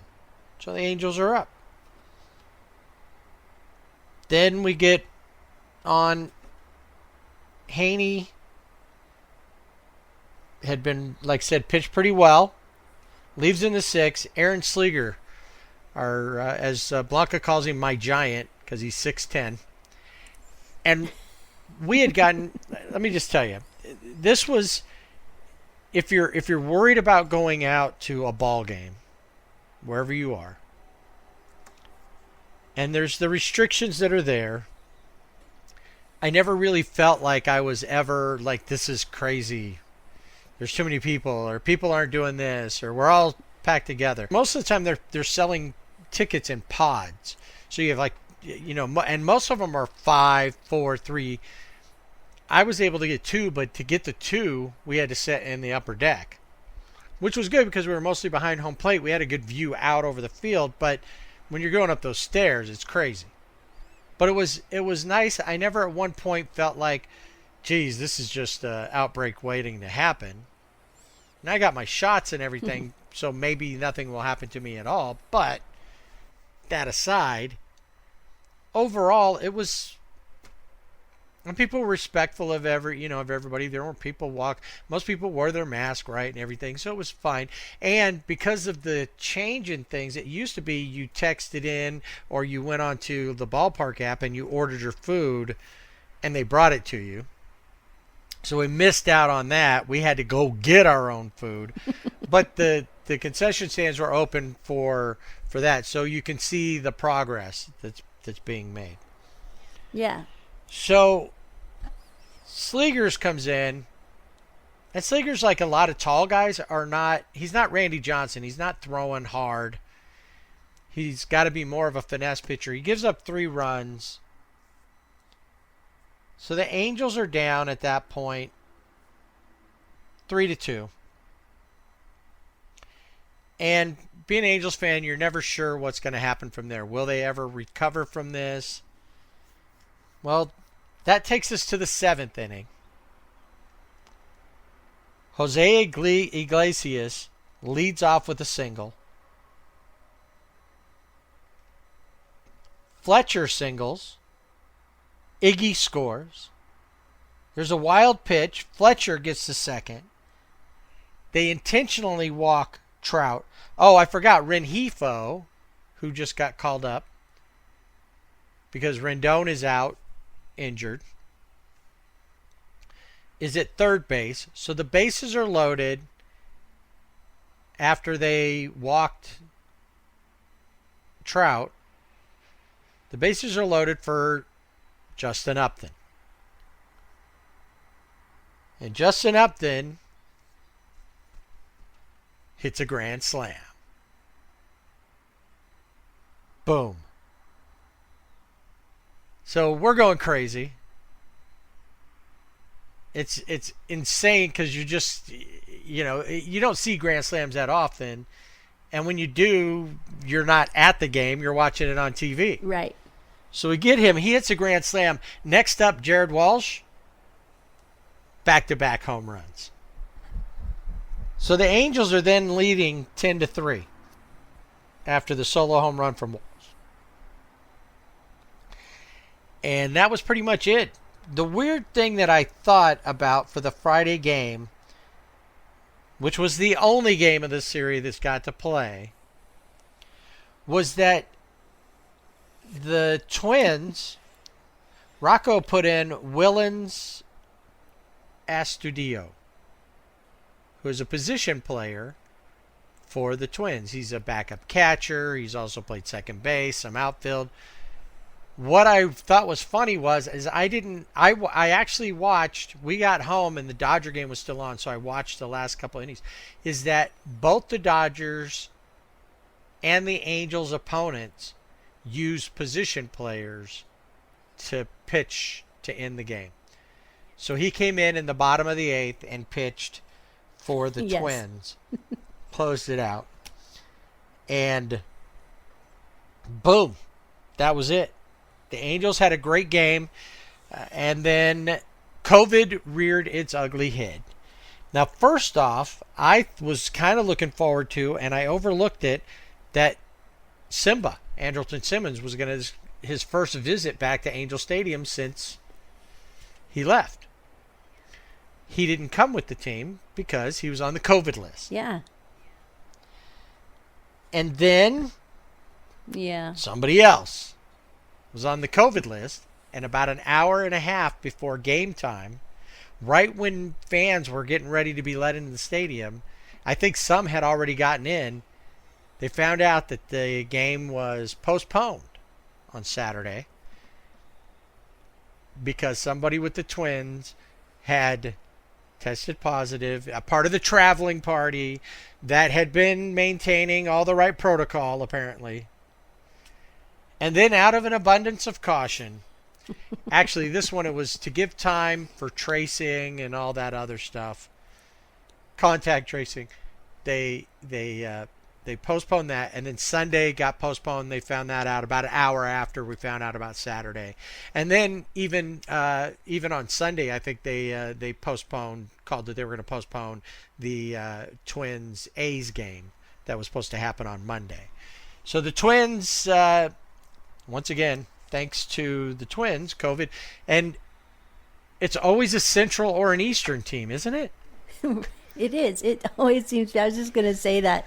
It always seems like it's the East or a Central team. I did hear that former Dodger, Kyle Garlick, who's an outfielder, had tested positive for COVID. Didn't hear anybody else. I guess he said, yeah, you can tell him it was me, or he was one of them. So yeah, another, throwing another wrench. And I think one of the things I was reading too is, you think by this point, they played last year, they went through all the protocols. They know what to do, but you still have teams that just can't get all of their players on the same page and doing what, I don't know. I don't know how they got it or where or any of that. But it just seems to me that by this point you should figure out this is your job, and you go to your job and you go back and you don't do anything else that could affect your job. But because this job doesn't just affect them, it affects the team, it affects the whole schedule. Right. So yeah, Kyle Garlick played in that game on Friday. Yeah. So he potentially could have affected both teams. Right. With that, a lot of times they catch a member of our traveling party, and it's somebody that's only affecting their team. Yeah. You know what I mean? Obviously more, like you said, everybody else, but he did play that in that game. So, yeah. All right. Well, since that's all we had to talk about with the Angels, you got a player of the week, or did the aliens not let you pay attention in Kansas City? And yeah, I didn't get to really pay a lot of attention because they were very interested in the spin rate on the other planets, how that would they have some kind of goo that they think might work. The pitcher wouldn't use it though, position players, because there's nothing against position players having something. So if it gets on the ball and then the pitcher gets it, who knows? You don't know. So they're thinking about stuff there.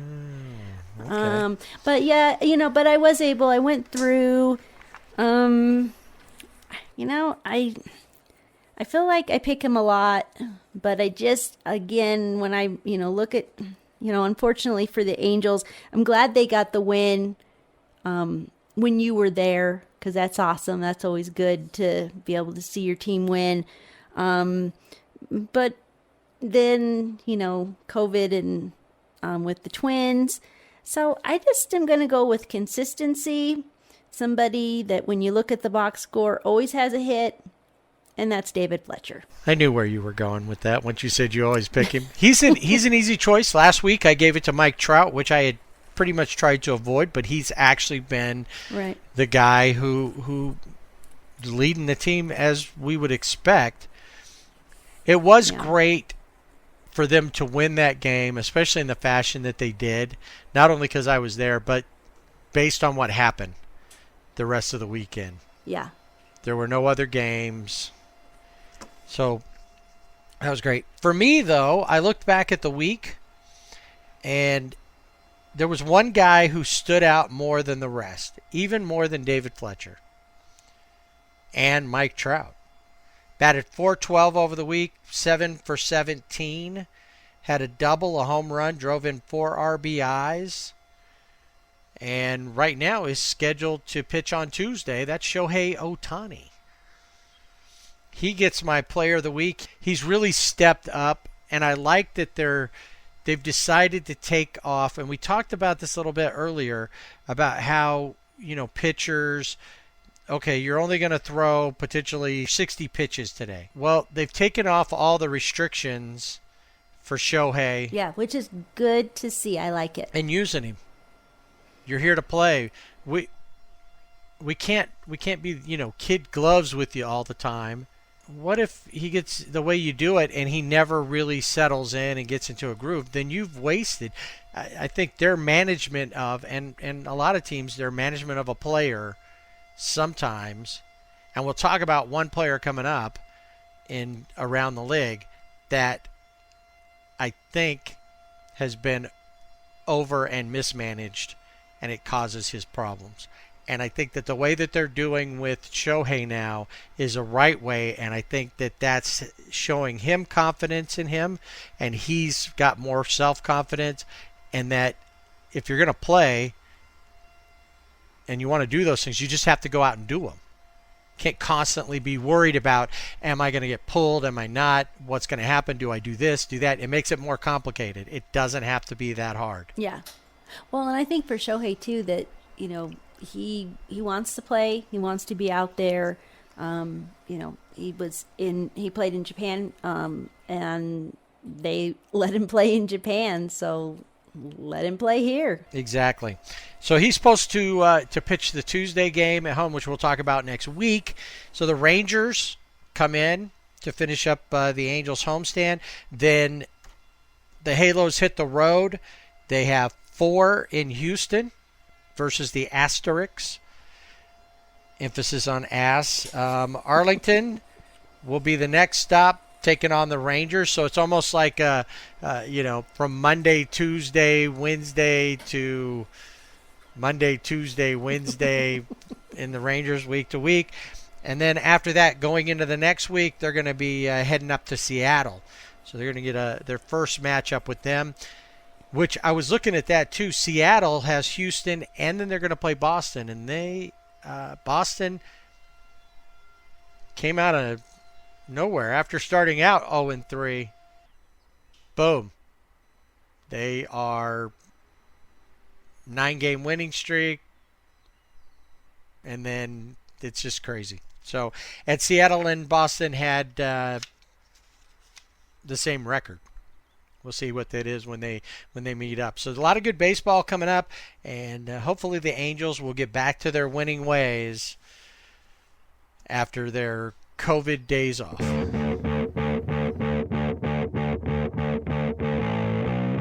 The league is spinning. It's like a top. Remember that toy? You had the little lever on top, and you do it up front, and the spin, the top would spin. That's what's going on in the league. It is crazy throughout the league. Yankees, not sure what's going on there. But let's start off with the American League Player of the Week in Carlos Rodon. And what did he do to be the Player of the Week? He hit a guy in the foot with an errant pitch, which then led to a no-hitter. Well, it took away his perfect game, though. Right. He was 2 outs away from a perfect game. Yeah. And he hit the guy in the foot, and then he got mad at him because he said, "Hey, you could have moved. What kind of stunt is that? Can't you see what I'm trying to accomplish here?" That's right. Don't you want to be part of a perfect game? No. Do you get to that point that you almost want to just strike out or let him have it? Because I get it, six outs away, but if you're 2 outs away, then I don't know. No, because then people are going to be giving you a hard time about it. Anyway, he grabs a complete game and a no-hitter, so that earned him the AL Player of the Week. And then, speaking also of the White Sox, since we got that, Lance Lynn, who had gotten the first complete game of the season for the league, is on the IL. Yeah, for this Around the League segment, I felt like could just go on and have like pages and pages of stuff, especially when it comes to the IL. But yeah, Lance Lynn, he has a 0.92 ERA over 19 and 2/3 innings pitched. I even looked it up to see how to pronounce it, but now I'm not sure how to pronounce it. But he has this like arm strain. I guess it limits his motion. It's like trapezoid, but it's not. It's like that, but it's exactly like it, only completely different. You're right about the IL. It seemed like every time I'd get a little notification on my phone about news, it was somebody else on the IL. Mm-hmm. So let's just go with that. Okay. Christian Yelich on the IL. Yep, with back. The guy that I was talking about being mismanaged, who seems to be on the IL more than he's off of it, Steven Strasburg Yeah.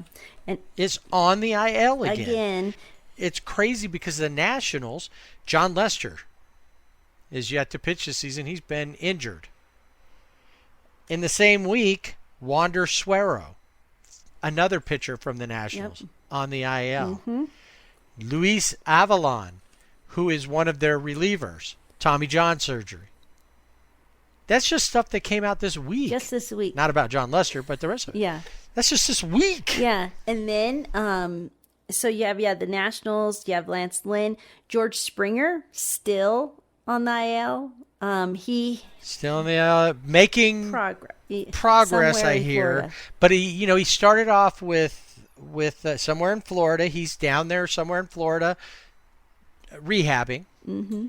He started off with an oblique strain, and somewhere in the process of rehabbing somewhere in Florida, he got a quad strain. So now he's finally running, I hear. Yes. And, of course, that's a big thing. He's doing baseball activities, which is always a good sign. Which, to me, though, couldn't baseball activities just be that he's sitting in a dugout spitting out sunflower seeds or I don't know, baseball, sitting on the bench yelling at his teammates or cussing out the pitcher, whatever. Couldn't that be baseball activities? Yes. Sitting back in the He's in the clubhouse. clubhouse. Yeah. Watching the game, 15-second delay. Soaking his quad or something. Yeah, so you have that. You have George Springer. Starling Marte has a rib fracture. Which is a big one for Miami. Yep. Because he's pretty much the only one that's really doing anything. Yeah. Trent Grisham is got quad tightness. Now I don't think is on the IL. I think he's day to day because he did pinch hit in the series against the Dodgers. But yeah, so it just he started at least one of the games. He did, yeah. So I'm surprised that Manny made it without a stint on the IL after his performance. Now, probably the biggest as far as the injury world is the non-injury. It's not an IL. It's another list we like to call the COVID list. And some of our favorites are on the top 10, this week's top 10 COVID list. And it couldn't happen to a nicer group of people. Did I say nicer? A nicer group of cheaters is really what I meant to say. That's right. 5? Yes. Or more? Yeah. Alex Bregman, Jose Altuve, Yordan Alvarez, Martin Maldonado, Robel Garcia, all on the COVID list. Now, the general manager, James Click, said that all of these guys had their first shot, their first vaccine, and that, again, there was no indication anyone on the team broke protocol. Right. No indication. That's because we weren't watching. That's because even if they did break protocol, we knew that we would be man-fretted. Exactly. So it was really great to see. To see them on the now, list. I do hear that in this upcoming week that they're expecting most of them to come back. Bregman's supposed to come back, and Maldonado, Alvarez. That the only one that's still on the list is Altuve. Yeah. Yeah, I think the cheatinest cheater of the cheaters. Yeah, Cheaty McCheapface. Yeah.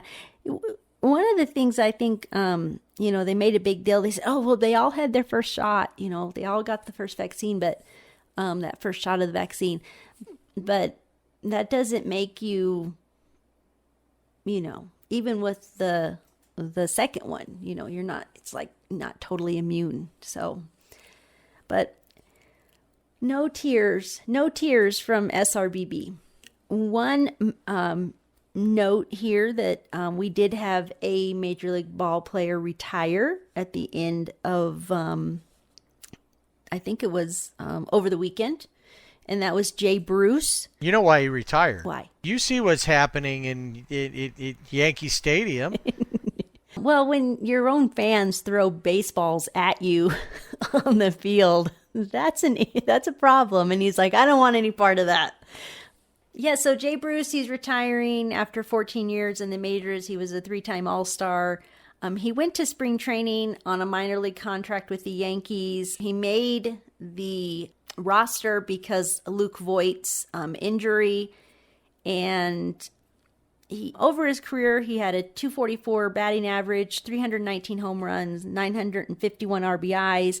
In addition to playing with the Yankees, he played with the Reds, the Mets, the Indians, the Mariners, and the Phillies. So I remember him with the Mariners more than the rest, but yeah, Yankees. I'd run from that too. If it wasn't for the Rockies at 4-12, the Yankees would have the worst record in baseball. They're 5-10. Well, and I wonder with the Yankees fans throwing the baseballs onto the field, I was actually at a game with Dad in Arlington, and Jose Canseco was out, and they baseballs, I think, obviously hurt more because the fans in Arlington, the hot dog guy was there, and he had extra hot dogs, and they were getting the hot dogs, and they were throwing hot dogs at Jose Canseco. Oh, wow. Onto the field. Because he's a hot dog. Yeah. And I You don't hear that term very much anymore, do you? You don't. Yeah. What a hot dog. Yeah, you don't hear it. So, so, at least maybe they're like, this hot dog is way better than the Yankees. We're going to throw the baseball. Maybe so, yeah. Everybody. Now, the funny thing to me was, after the fact, the first question wasn't, why did they do that? I mean, they know they're frustrated. The first question was, where did they get all those baseballs from? Yeah, that's what I was wondering. I thought, did they give them out? Was it like a promotional thing? Or you do have fans that will bring in, baseballs to be signed. Well, to be signed. Or they said, did they collect all the baseballs that were hit out during batting practice? Oh, maybe, yeah. What did they do? Yeah. It's crazy to think. And then all of a sudden, 3-minute delay to get all that taken care of. And then you can hear the public address announcer, it's not even, please refrain, because that's normally what they'll say. Right. Do not do this. Do not do that. So, so we go from balls on the field to that causing one of the Yankees to retire. Oh, I don't know. To retire. I'm sure that's got to be what it is. But one of the cool things that happened for a Braves player was for Sean Kazmar Jr., who got called up to play for the Braves. They were playing the Cubs. He's back in MLB for the first time since September 23rd of 2008. 12 years, he's back. And he was a 5th-round draft pick in 2004. He played 19 games for the 08 Padres. And then he's been playing for the Atlanta Braves AAA team, the Gwinnett Stripers. So 12 years since his last big league appearance. He got to pinch hit. He grounded out, but he said it was a great experience, and he hopes that whoever is on the injured list, because he stays on the injured list, so he can continue. No, he didn't say that, but he wants to stay. Well, if he could do that and then have like some decent success, he's almost assured a movie. Yeah, exactly. Even if it's a Hallmark movie. Yeah. The only thing is he would have to figure out how to play baseball during Christmas. Yeah, it would have to be. Since you're talking about the Braves, couple of fun things out of that. Number 1, National Player of the Week, Ronald Acuna Jr. Is the National League Player of the Week. Leads the MLB in home runs with 7. He also fits into the other part of our around the league so far. Little day-to-day action. He's not on the IL yet, but he's IL adjacent with an abdominal strain. Luckily for him, they found that in an MRI or a scan that it's not torn up or whatever that would cause a long-term. Yeah, it's mild, as they said it was mild. Yeah. Mild. Okay. Yeah, I've had salsa that was supposed to be mild, and then it burned the soles of my feet. That's how hot it was. So he grabbed that. But the funny story out of the Braves and the Cubs, there's the inspirational story. Yes. But the funny story is Anthony Rizzo mic'd up. Freddie Freeman, I think, was mic'd up. And in a rundown, Anthony Rizzo is yelling, "Frederick!" to Freddie Freeman. "Frederick! Frederick!" And saw a story about that said, you really want to get people back? You want to draw fans in? More stuff like this. Yeah. And that also brings up, and just now popped in my mind, is that something that they're talking about doing is having the umpires mic'd up like NFL referees. So when something comes out, sometimes it's easy. What happened on the field? He beat the throw, he's safe or he's out. But how many times do things happen and nobody knows what happened? What are we reviewing? Why did the call come down this way? Why? They're going to have it so that when something like that happens, they can hit their little mic and say to the crowd, per rule 6.04591.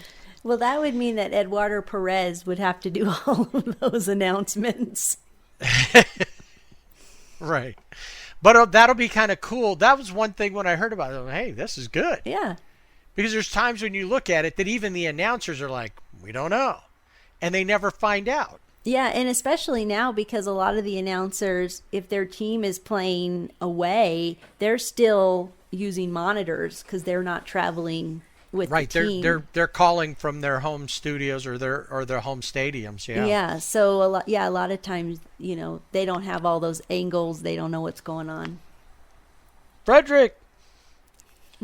Yeah, that was a lot of fun. It was almost like a little league thing going on there. And the fact that he didn't call him Freddie, that he called him Frederick, that was pretty good.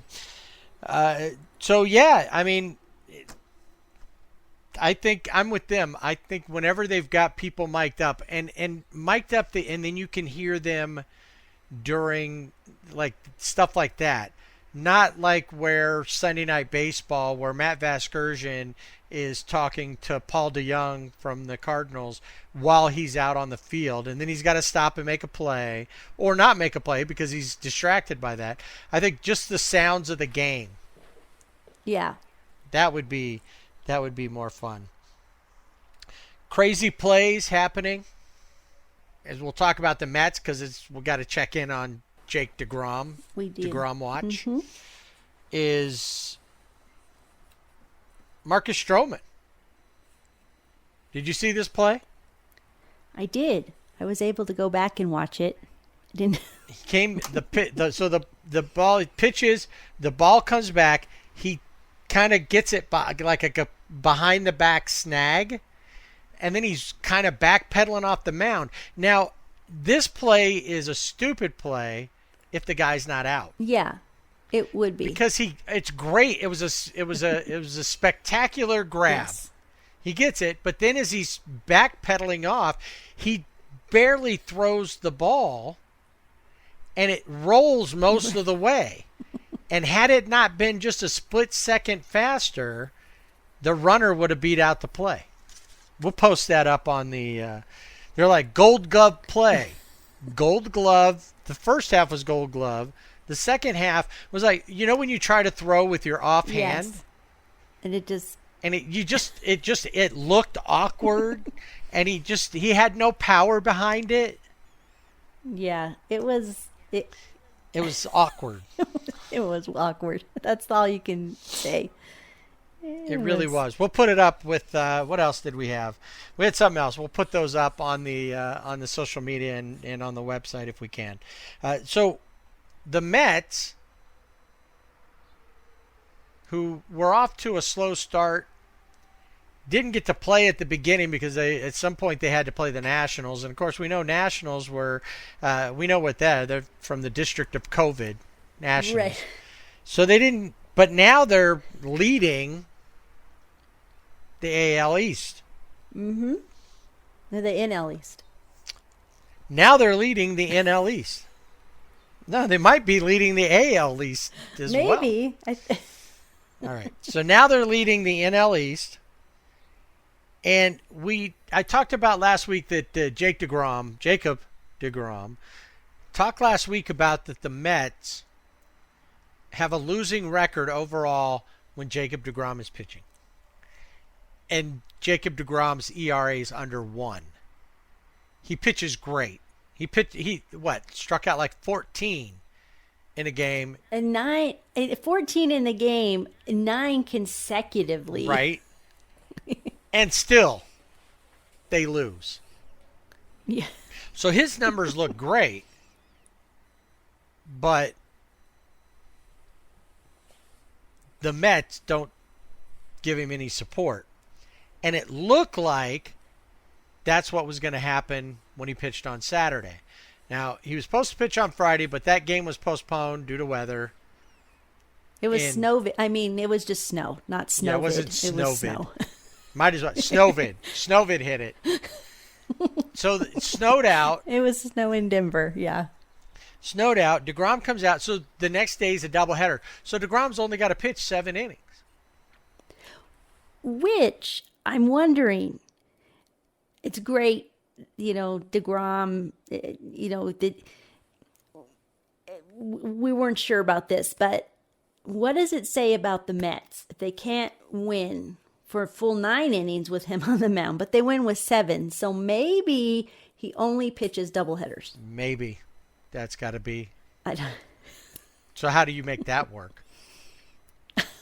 So somewhere along the way, every week somebody's got to get COVID. So you miss a couple of games. They're rescheduled as doubleheaders. Yeah, or rain or snow or, it could be weather too. Right, but what's easier? Fake some COVID test or do a rain dance? Yeah, probably fake the. Okay. I don't know. I can't do it. I got COVID. No, it looks like he's. Sorry, COVID. Yeah. So deGrom goes out, pitches 6 of the 7 innings. But in this case, if they'd lost, it would have been his fault because he gave up all 3 runs. Yeah. That the Rockies scored. But he struck out 14. He gave up 1 home run. And he had a .045 ERA. Amazing. He's behind 3-2. And if not for Jonathan Villar and Francisco Lindor, Villar with a double and an RBI, Lindor drove in Villar, and then they held on, it would have been another loss. Yep. But in this case, he won. So deGrom watch for this week ends on a positive note.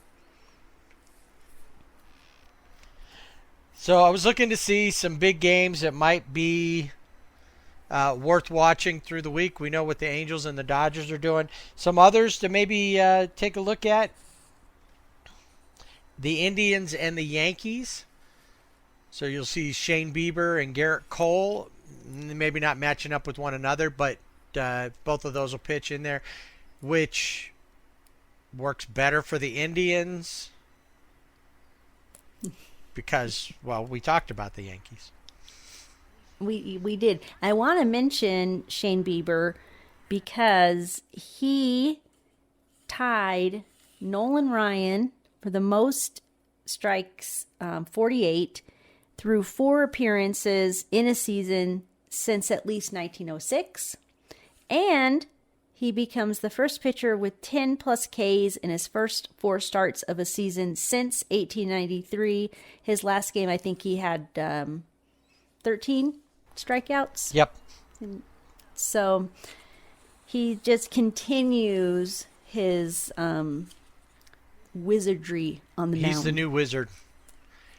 Yes. And the Indians, who started off kind of slow, they took a couple of beatings from the Tigers in that snow game to start the season. Have I think they're in first place in the Central. So that's been they've turned around. Of course, Bieber's no small part of that, even though he only starts every 5th day or so. So so that Bieber and his mastery will be in with the Yankees.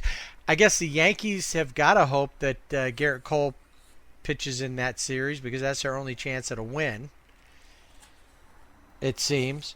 Mariners and Red Sox, we talked a little bit about earlier, both out to strong starts. Can either of these teams maintain their leads in their divisions? I would say that the Red Sox, based on what the rest of the division looks like, have a better chance than the Mariners do, because the Mariners are going to have to deal with, if the Angels stay with what they've been doing overall, the Asterisks are not going to be down for long. Once they get everybody back and healthy, they're going to be tough again. They're unless they have like lasting symptoms. Right. Maybe they'll have that long-term COVID. Right. Maybe. Or maybe we could work out a deal to cheat them by putting up that they consistently are testing positive for COVID. Can we work something out like that? I mean, I know it's not ethical, but they weren't. So is it turnabout fair play? It is. We got. Isn't that kind of an eye for an eye thing? I don't know. And then a rematch. The Reds and the Cardinals will be matching up in this next week. So we'll get to see if there's any more fireworks between these two teams, or will it be quiet? Well, no taunting. There may be a no taunting rule. I think that's probably true. There'll be no taunting. I wonder if they'll get warnings before the game even starts. First out. Everybody gets a warning. Yeah. There'll be no taunting. Nick Castellanos is not to flex his muscles at anybody. No. And I think the managers just are automatically thrown out before the game begins. What's that Dad used to say that Grandma, his mom used to just give him a beating every morning before school? Yeah, he used to get a spanking every day before school for whatever he was going to do that day. Preemptive spanking. He's like, well, I can do it. I've already been punished for it. What's that? What's that movie? There's a movie, one of the movies where it's like the cops are going out. Was that like Minority Report or something like that with Tom Cruise, where he goes into the future to get people for crimes they haven't committed, or he comes from the future to arrest people for crimes they're going to commit in the future or something. I don't know. Yeah. But it's something like that. But yeah. Yeah. So it looks like another good week of baseball. And what isn't a good week of baseball? I think next week we should also maybe talk a little bit about what's happening in college baseball. Yeah. But one of our favorite things is coming up, College World Series. And so we need to take a look and see who's who and what's what. Who do we need to look for? Where's where? Yep. Why's why? Who's on first? I don't know. Third base. What's on second? Yeah.